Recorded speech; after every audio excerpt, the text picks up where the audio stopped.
Welcome back, my dear students. Welcome back, everyone. Welcome back, my dears. This is another lecture with your teacher, Dr. Osama Kashf. And today we will handle the topic of the risk. We'll resume working on the topic of the risk and see what do we mean by risk and how we can solve the problems of the risk. We were talking before in video one about the strategy and the difference between the strategy and the tactic and the operations. And we will see that there's a different gap between them is that the strategic decisions are of a vital importance. Like I told you, buying a new car, buying a new asset, those all we call it strategic decisions. Those kind of decisions, it takes like you don't do it every day. It's the frequency of it is not too much. Also, the consequences of such a kind of decisions is very crucial. So a small mistake in this kind of decisions will lead to a big disaster if you make a mistake.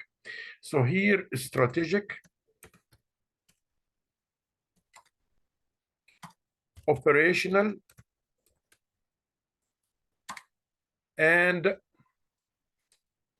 tactical decisions.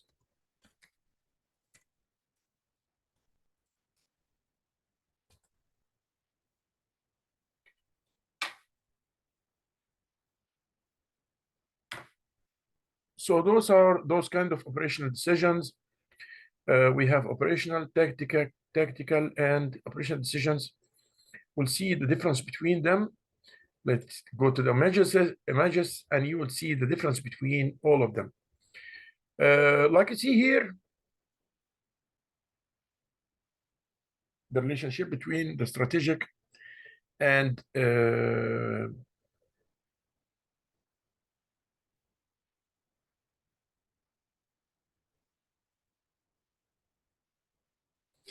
let me choose this figure that might be more clear, my dears. Cannot and just see it in the let me just save it.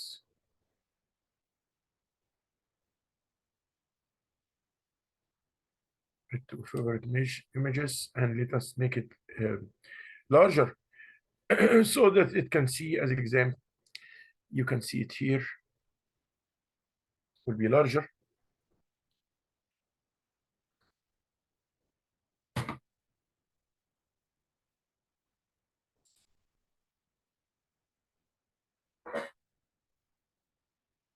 So here we can see right now, the strategic is executive management, external consultants, internal IT advisor, etc.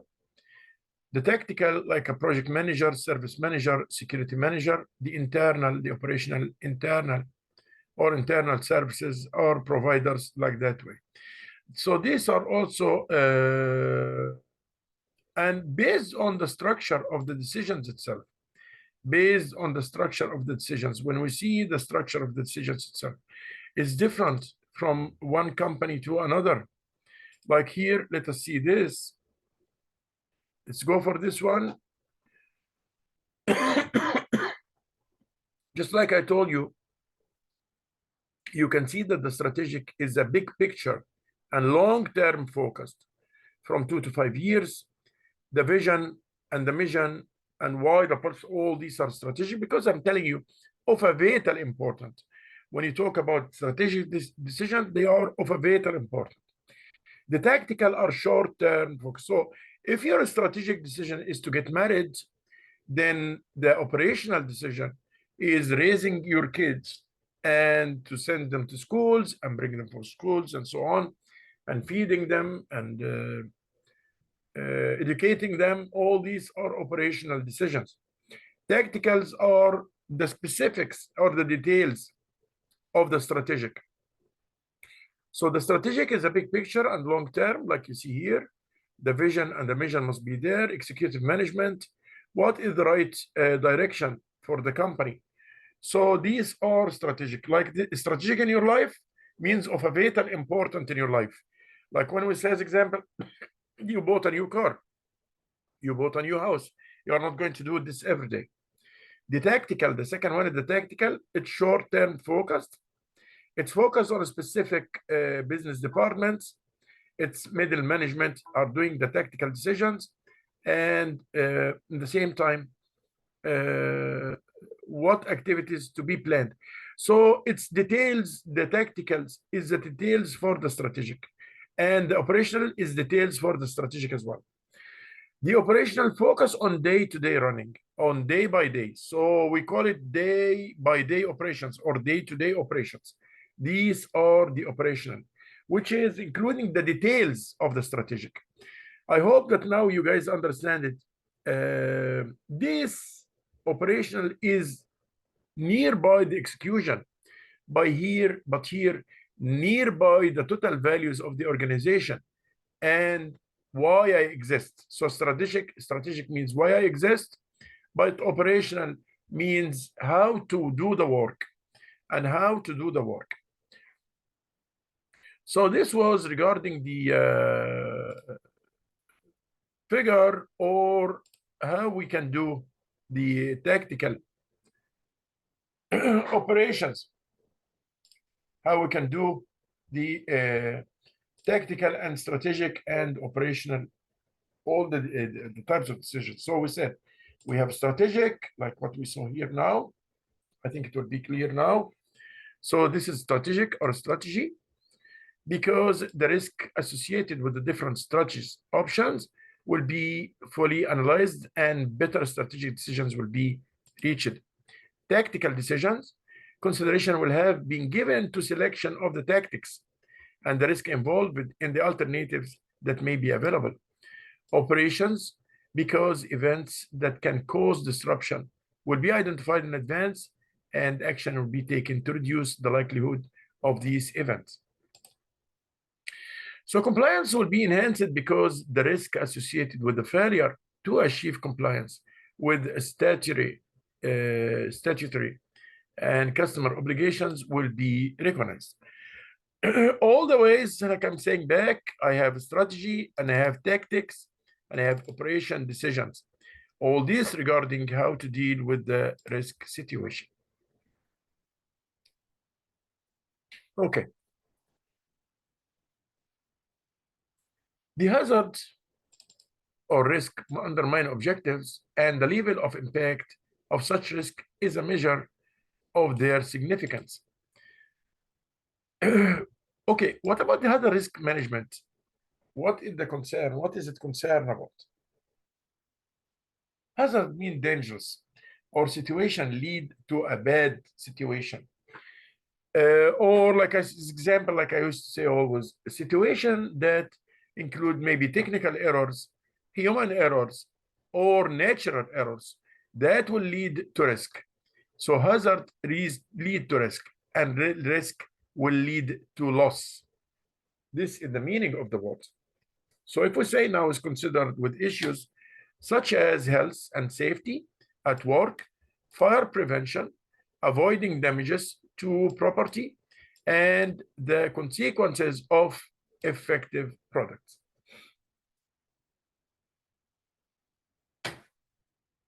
Okay. Now, hazard risk can cause disruption to normal operations as well as resulting increased costs and poor publicity associated with disruptive events. So hazard risk is very important because we have to put scenarios to deal with this type of risk. Hazard risk again, here we go. The hazard risk management is considered with issues such as health and safety at workplace. So if I see something, the machines can lead to problems for the people, or if I see that there is something like can cause work injury or whatever, so this we call it hazards. Fire prevention, avoiding damages to property and consequences on defective products. Hazard risk can cause disruption to normal operations, as well as resulting in increased costs and poor publicity associated with disruptive events. So that's why we should care about the hazards. why we should care about the hazards. Okay. So this is the same thing again. We are talking about the hazard risk can cause disruption to normal operation. This sentence, I just want to highlight it. And you can see here that hazards can cause disruption to normal operations, as well as resulting in increased costs and poor publicity. So now I want to say, what do we mean by hazard? And this is our second question today.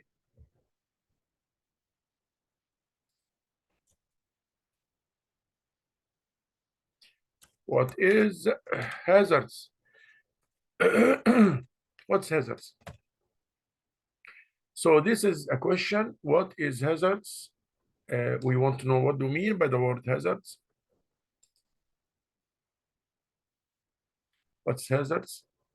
And what do we mean by this word hazards? Let's see now. Like we said, concerned with issues such as health and safety at work, fire prevention, avoiding damages to properties, and the consequences of defective products. This is the meaning of the hazard risk. Significant risk can be attached to features of the organization other than cooperative objectives or corporate objectives.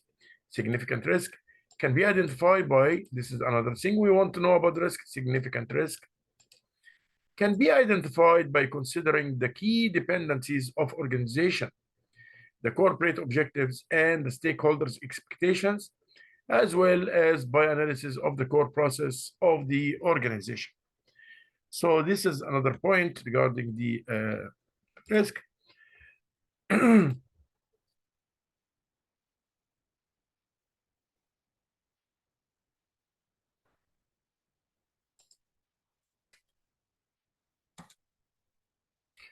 Another feature of risk and risk management is that many risks are taken by organizations in order to achieve rewards. We have to take care because, yes, some companies, they take on the risk because we say always, like we say, no gains, no pains, or no pains, no gains. The pain is the risk. So you have to take the risk. You have to go for a risky, as long as you need rewards, the more you put yourself in risk, the better, the higher rewards you will get. This is the idea of the whole amount of operations of risk. So like as example, if you will do a convenience shop around the corner, the risk is very low. So the return will be low. But if you will make a project like something you will dig or try to explore oil in the desert, that is high risky because you might cost yourself in digging one well, you might cost yourself hundreds of thousands or millions, and finally you won't find oil. You might find some water or whatever. So this, in this case, this is a very high risk product, a high risk product or project. But for that reason, the ROI or return on investments in such a case must be higher. By other meaning, you required high return because you explore high risk. You conducted a high risk project, so you need high level of return. The relationship between the levels, let's see here, the relationship between the levels of risk and anticipated size of reward. This is very important. There is a relationship. It's a positive relationship. So it's a positive relationship. So the more the risk project is, the higher the return you require. So now I will ask, I said, what's the hazards? And I will go to my third question today. That is, state the relationship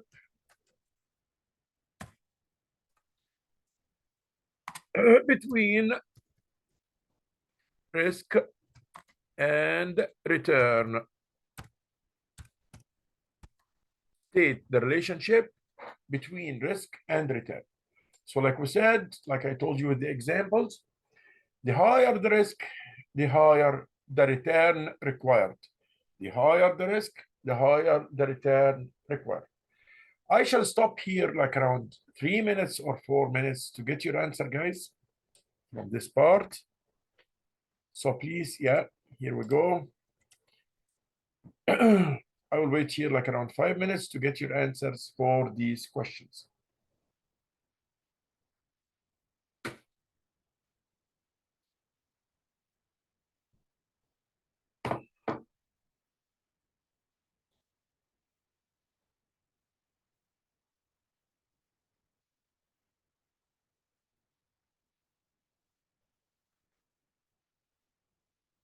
So this is the question. I'm saying again, we are here a few minutes to get the answer of this question. State the relationship between risk and return. State the relationship between risk and return.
Okay, we'll move forward now for a new part.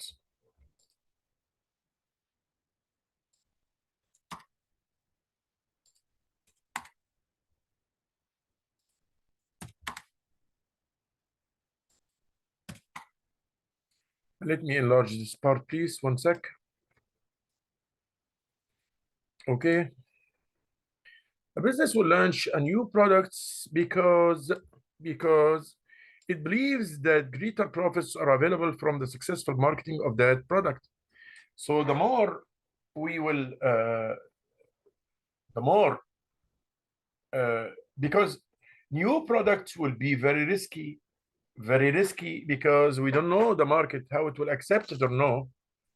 That's why it's very risky for us. So in that case, we believe that this project or this profit of this, the profit are coming from that new project or new product, we will require a higher profit. Because of what? Like I said, because the risk of a new product is so high. The risk of a new product is so high. In launching a new product or of the organization will put resources at risk because it has decided that a certain amount of risk taking is appropriate. The value at risk represents the risk appropriate of the organization with respect to the activities that it is undertaking. The same idea, the risk and the return. The risk and the return. The more the risk, the more the return required. And this is also here is the relationship between risk and return. This also show me the relationship between the risk and the return. So here, I will work like this. I have, this is levels of risk, and this is the return. So as example, this area will be low risk because it's low in the risk and low also in the return. The reward is the return. The word reward means return. So here it will be low risk and low return. Here, high risk in this area because here the risk. So high risk here this way like this is the risk. So when I move from here to here, the risk is increasing. So this area is high risk, but the return here is low. Return here is low. So this area is high risk and low return. The third area here, this area is low in risk and high in return. This is the return high. So low in risk and high in return. This area, high in risk and return. So because it's a high risk, look at this way here, this is high risk and this is the return high. So here in this area, high risk and high return, this area. So we have 4 areas or 4 spots here based on the risk, the level of risk here on the horizontal line and the return on the vertical line. Based on each one of them, here low risk and low return. The risk is low and the return is low. Here, high, this area, high in the return, but low in the risk because it's here and here. This one is here and here. So it's low in the risk because this is the level of risk. And this area is high in return because it's in this area of the return. Here, this area again is high in the risk, and low in the return. So here, this area, this is the risk is high, and this is the return is low. What about this area? This area is high in risk and high in return. Look at this, high in the level of risk, and here, high in the level of the return. This is the relationship between risk and return, actually. This is the relationship between the risk and the return from the previous examples. So we said here a question, what's the relationship between risk and return? And also you can do the graph to show this type of relationship between the risk and the return. So you can do also the graph to show the nature of the relationship, this graph. You can do it to show the relationship between risk and return, like this graph. So when you say the higher the risk, the higher the return required. The lower the risk, the lower the return required. Remember the convenience shop, which I told you, a convenience shop near the corner, by the corner, that is low risk because no risk in the convenience to sell convenience products. But for that reason, the return of this project will be very low. And you can compare this with if you will do buy a house as example, the risk here is high. For that reason, the return required is high. So when you sell the house, you get good profits. Okay. That's for the moment. Shall see you in the next video. Thank you so much. We'll move into the next video. Thank you. Remember, please, by the end of this lecture, state the relationship between risk and return.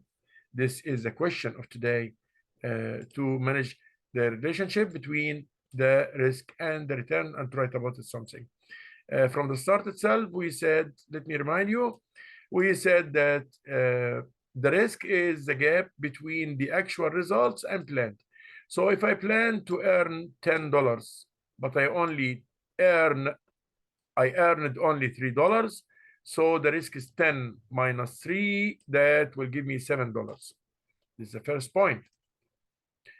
We talk about defining the risk, which is the gap between the planned and the actual results. Define the risk. The risk is the gap between the actual and the planned results. So I planned to earn 10. I planned to earn 10. I only earned actual 3, so the risk amount is 10 minus 3, that will give me 7. The third question we talk about is the hazards. What's the meaning of the word hazards? And what are the types of hazards? Then the fourth question we had till the moment is state the, and sorry about that, in the hazard, we said this is the meaning of a reason that leads to risk, and risk lead to loss. So hazard is the step before the risk, or which orient the risk, or which pave the way for the risk. And the risk leads to loss. Hazards, if you leave your house opened, you didn't unlock your outdoor, you didn't unlock it. This is careless. Careless is hazards. And the hazards will lead to a thief will come into your house. This is the risk. And the thief, when he stole, that will be loss. We moved after this into the state the relationship between the risk and the returns. And we said that there was a relationship between them, positive relationship between the amount of risk and the required return.